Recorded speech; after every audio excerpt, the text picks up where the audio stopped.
Can you tell us what kind of cuts are you going to be making to the size of your airline in terms of jobs and aircraft? How much smaller do you envisage it being?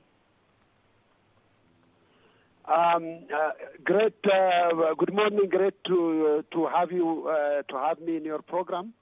As you know, this coronavirus has caused unprecedented global crisis all over the world in all sectors. But I think the airline industry is the most affected, and of course, African airline industry is also highly affected. In fact, more than the rest of the world.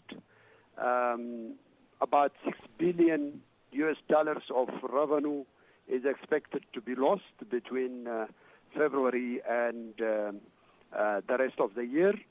And yes, we are also highly affected as the largest airline in the continent.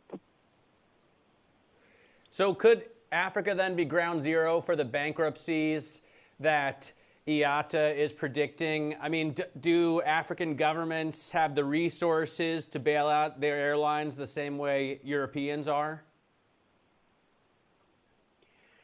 Yes, I'm afraid that I also share IATA's view that African airlines will be among the hardest hit by the impacts of COVID-19.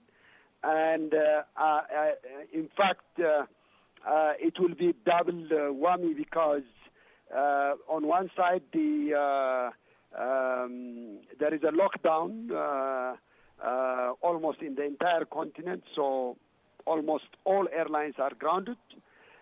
On the other hand, the lockdown is causing more economic cost than human cost.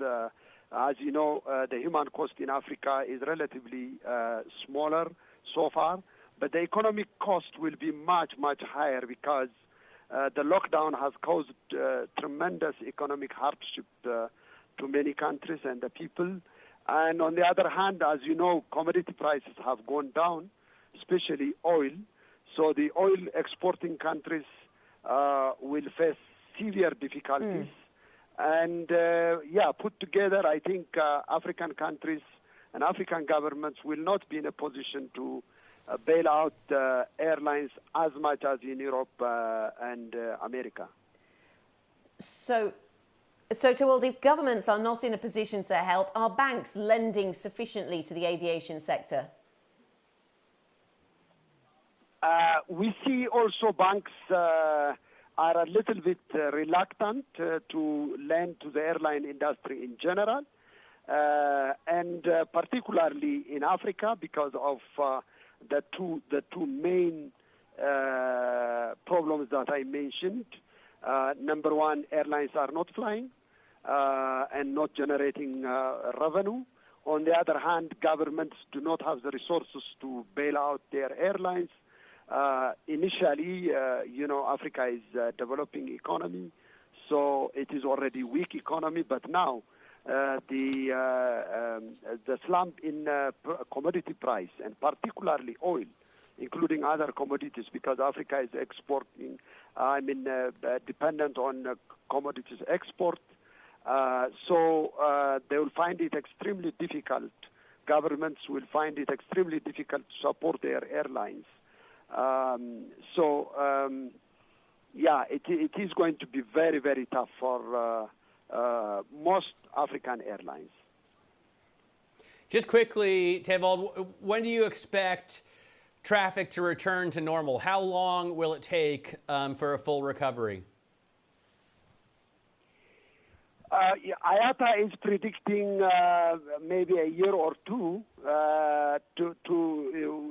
to come back to 2019 levels. We have a slightly different view.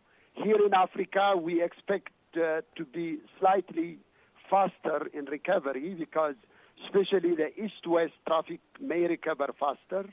When I mean east-west, between Africa and Asia, particularly China, India, and the big economies. while the north-south, for us, north-south traffic will take longer. And we also expect the African diaspora in Europe and America to come back home, faster recovery in that market segment. Otherwise, according to IATA prediction, still 2021 will be around 34% lower than 2019.